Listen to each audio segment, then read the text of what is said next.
আসসালামু আলাইকুম everyone, welcome back to my channel. Chotpoti এমন একটা খাবার যেটা দেখলে ছোট থেকে বড় সবারই জিভে জল চলে আসে। আমরা প্রায় বাইরে থেকে এটা কিনে খাই, তবে বাইরের খাবারগুলো অনেক সময় স্বাস্থ্যসম্মতভাবে তৈরি হয় না। ঘরে কিভাবে খুব সহজে স্বাস্থ্যসম্মতভাবে দোকানের মতো পারফেক্ট চটপটি তৈরি করবেন, সেই রেসিপিটি আজ আমি আপনাদের সাথে খুব সহজভাবে শেয়ার করেছি। আশা করছি আপনাদের ভালো লাগবে। চটপটি তৈরির জন্য এখানে আমি 250 গ্রামের মতো ডাবলি ডাল, যেটাকে আমরা চটপটির ডাল বলি, সেটাকে ভিজিয়ে রেখেছি সারা রাতের জন্য। চেষ্টা করবেন অন্তত পক্ষে 4 থেকে 5 ঘন্টা ডালটা ভিজিয়ে রাখার জন্য। আমি খুব ভালোভাবে ধুয়ে পরিষ্কার করে তারপর এটাকে পানিতে ভিজিয়ে রেখেছিলাম। দেখুন দর্শক, ডালটা ফুলে ডাবল হয়ে গিয়েছে, ডালটা পুরোপুরি ভিজে গিয়েছে। এবার আমি এটাকে সেদ্ধ করে নেব। ডালটা সেদ্ধ করার জন্য আমি এখানে একটা প্রেসার কুকার নিয়েছি। আপনারা চাইলে নর্মাল পাতিলেও ডালটা সেদ্ধ করে নিতে পারেন, তবে সেক্ষেত্রে সময়টা একটু বেশি লাগে। তো আমি আজকে প্রেসার কুকারে ডালটা সেদ্ধ করে নেব, এজন্য সরাসরি প্রেসার কুকারের মধ্যে ডালটা দিয়ে দিলাম। এখানে আমি একটা বড় সাইজের আলু এরকম ছোট ছোট কিউব করে কেটে নিয়েছি। আলুটা এবারে দিয়ে দিচ্ছি। আলুর পরিমাণটা আপনারা আপনাদের পছন্দ মতো কম বা বেশি করে দিতে পারবেন। এবারে আমি এখানে কিছু মশলা ব্যবহার করব। এখানে আমি নিয়েছি 1 চা চামচ পরিমাণ আদা বাটা, 1 চা চামচ রসুন বাটা, সাথে নিয়েছি 1 চা চামচ পরিমাণ মরিচের গুঁড়া, সামান্য একটু হলুদের গুঁড়া নিয়েছি, আর সাথে নিয়েছি প্রায় 1.5 চা চামচ পরিমাণ লবণ। মশলাগুলো আমি দিয়ে দিলাম। এখানে আমি একটা মাঝারি সাইজের পেঁয়াজ কুচি করে রেখেছিলাম, সেটা দিয়ে দিচ্ছি। 1 টেবিল চামচ পরিমাণ সয়াবিন তেল। তেলটা দেওয়া হয়ে গেলে এখানে আমি আরও কিছুটা পানি দিয়ে দিচ্ছি। আমি ডালটা সেদ্ধ হওয়ার জন্য মেজারমেন্ট কাপের 2 কাপ পরিমাণ পানি দিয়েছি। এবারে খুব ভালোভাবে নেড়েচেড়ে মিশিয়ে নিচ্ছি। তারপর প্রেসারের ঢাকনাটা দিয়ে এটাকে আমি 2 থেকে 3টা সিটি উঠিয়ে নেব। এর থেকে বেশি সিটি ওঠানোর দরকার নেই, যেহেতু ডালটা আমি সারা রাত ভিজিয়ে রেখেছিলাম। বেশি সিটি দিলে ডালটা একেবারে গলে যাবে। আমি 2 থেকে 3টা সিটি দিয়ে তারপর ফিরে আসছি।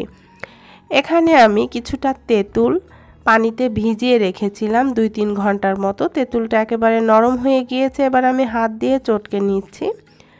এই তো আমি তেঁতুলটা হাত দিয়ে খুব ভালোভাবে চটকে কাঠটা বের করে নিয়েছি। এবারে আমি তেঁতুলটাকে একটা ছাঁকনি দিয়ে ছেঁকে নেব। এতে করে তেঁতুলের মধ্যে যদি কোনো ময়লা থাকে সেটা ছাঁকনিতে রয়ে যাবে। এই তো আমি তেঁতুলটা খুব ভালোভাবে ছাঁকনি দিয়ে ছেঁকে নিচ্ছি। আমি পুরো তেঁতুলের কাঠটাই বের করে নিয়েছি। টকটা আপনারা আপনাদের পছন্দ মতো ঘন অথবা পাতলা করে তৈরি করে নিতে পারেন। এবারে আমি টকের মধ্যে কিছু উপকরণ মেশাবো। আমি এখানে দিয়ে দিচ্ছি প্রায় 1 চা চামচ পরিমাণ বিট লবণ। আপনারা চাইলে এখানে বিট লবণের পরিবর্তে নর্মাল লবণও দিতে পারেন। সাথে দিয়ে দিচ্ছি 1/2 চা চামচ পরিমাণ চটপটির মশলা। দিয়ে দিচ্ছি প্রায় 1/2 চা চামচ পরিমাণ চিলি ফ্লেক্স। আপনারা চাইলে এখানে চিলি ফ্লেক্সের বদলে শুকনা মরিচের গুঁড়ো অথবা কাঁচামরিচ কুচিও দিতে পারেন, আর ঝালটা যে যার পছন্দ অনুযায়ী বাড়িয়ে বা কমিয়ে দেবেন। সাথে দিয়ে দিচ্ছি 1 চা চামচ পরিমাণ চিনি। খুব ভালোভাবে এবারে সবগুলো উপকরণ মিশিয়ে নিচ্ছি। সবগুলো উপকরণ মিশিয়ে নিলেই টকটা রেডি হয়ে যাবে। সবশেষে আমি এখানে কিছুটা ধনিয়া পাতা কুচি দিয়ে দিচ্ছি।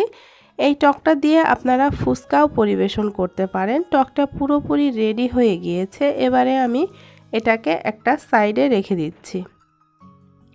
প্রায় 10 থেকে 15 মিনিট পর আমি প্রেসারের ঢাকনাটা খুলে নিয়েছি। ডালটা একেবারে সেদ্ধ হয়ে গিয়েছে দেখুন দর্শক, কিন্তু ডালটা গলে যায়নি, একেবারে পারফেক্টভাবে হয়েছে। এর থেকে বেশি গলে গেলে চটপটিটা আর খেতে ভালো লাগবে না।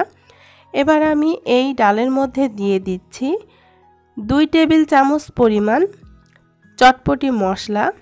আমি এখানে রেডিমেড চটপটি মশলাটা ব্যবহার করেছি, আপনারা চাইলে ঘরে তৈরি মশলাটাও দিতে পারেন। আমি আজকে রাঁধুনির চটপটি মশলাটা এখানে নিয়েছি।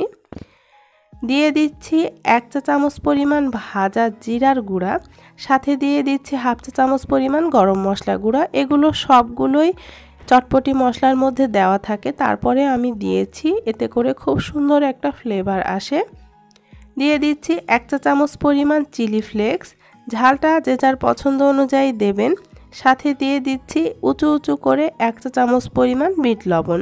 এবারে সবগুলো উপকরণ খুব ভালোভাবে মিশিয়ে নিচ্ছি। আপনারা চাইলে এভাবে বেশি করে চটপটি বানিয়ে বক্সে করে ডিপ ফ্রিজে বেশ কিছুদিন সংরক্ষণ করে খেতে পারবেন। আসছে রমজানে এভাবে আপনারা বানিয়ে রাখতে পারেন পুরো রমজান মাসের জন্য। জাস্ট বের করে গরম করে পরিবেশন করে নিলেই হবে। এই তো চটপটিটা রেডি হয়ে গিয়েছে, এবার আমি পরিবেশন করে নিচ্ছি। আমি একটা সার্ভিং ডিশ নিয়েছি, সার্ভিং ডিশের মধ্যে আমি চটপটিটা ঢেলে নিচ্ছি। এই তো আমি চটপটিটা ঢেলে নিয়েছি। এবার আমি ওপর থেকে কিছুটা কাঁচামরিচ কুচি দিয়ে দিচ্ছি, ঝালটা যে যার পছন্দ অনুযায়ী দেবেন। আমি একটা ডিম সিদ্ধ ছোট ছোট কুচি করে কেটে নিয়েছিলাম, সেটা দিয়ে দিচ্ছি। সাথে দিয়ে দিচ্ছি পেঁয়াজ কুচি, শসা কুচি, এগুলো আপনারা আপনাদের পরিমাণ মতো কম বা বেশি করে দিতে পারবেন, যে যার পছন্দ অনুযায়ী দেবেন। ধনিয়া পাতা কুচি দিয়ে দিলাম, ধনিয়া পাতাটাকে আমি মিহি করে কুচি করে নিয়েছি। এই তো এবারে আমি যে তেঁতুলের টকটা করে রেখেছিলাম সেই টক একটু দিয়ে দিচ্ছি। টকটা যে যার পছন্দ অনুযায়ী কম বা বেশি করে দিতে পারবেন। এবারে সবগুলো উপকরণ আমি খুব ভালোভাবে মিশিয়ে নিচ্ছি। আপনারা যখন চটপটিটা পরিবেশন করবেন ঠিক তার আগে এই উপকরণগুলো মেশাবেন। বেশি আগে মেশালে এটা থেকে পানি ছেড়ে দেবে, তখন আর চটপটিটা খেতে ভালো লাগবে না। এবারে আমি ওপর থেকে কিছুটা ডিম একটা গ্রেটার দিয়ে গ্রেট করে দিচ্ছি, এতে করে চটপটিটা দেখতে ভালো লাগে। আপনারা চাইলে ছুরি দিয়ে কুচি করে কেটেও দিতে পারেন। এই তো আমি পুরো ডিমটা গ্রেটার দিয়ে গ্রেট করে দিয়েছি। গ্রেট করা হয়ে গেলে আমি আবারও ওপর থেকে কিছুটা ধনিয়া পাতা কুচি আর পেঁয়াজ কুচি ছিটিয়ে নিচ্ছি। সব শেষে আমি ওপর থেকে কিছুটা ফুচকা ভেঙে দিচ্ছি। এই ফুচকাটা দিলে চটপটিটা খেতে অনেক বেশি মজা লাগে। আপনারা যখন চটপটিটা পরিবেশন করবেন ঠিক তার আগে ফুচকাটা দেবেন, বেশি আগে দিলে এটা নরম হয়ে যাবে, তখন আর খেতে ভালো লাগবে না। আপনারা চাইলে এখানে ফুচকার পরিবর্তে নিমকি দিয়েও এটা পরিবেশন করতে পারেন। এই তো আমি ফুচকাগুলো ভেঙে দিয়েছি আর সব শেষে আবারও ওপর থেকে কিছুটা টক দিয়ে দিচ্ছি। দেখুন দর্শক, চটপটিটা দেখতে কতটা লোভনীয় হয়েছে। ভীষণ মজাদার ঘরোয়া উপকরণে তৈরি দোকানের স্বাদের চটপটি পুরোপুরি রেডি। চটপটিটা দেখতে যতটা সুন্দর হয়েছে, মাশাআল্লাহ খেতেও ততটা লোভনীয় হয়েছিল। আসছে রমজানে আপনারা চাইলে ঘরেই এভাবে চটপটি বানিয়ে দিতে পারেন প্রিয়জনের জন্য। আশা করছি এভাবে চটপটি বানালে বাসার সবাই অনেক পছন্দ করবে। আজকের যদি এই রেসিপিটি আপনাদের ভালো লেগে থাকে তাহলে লাইক, কমেন্ট এবং শেয়ার করতে ভুলবেন না। সবাই ভালো থাকবেন, সুস্থ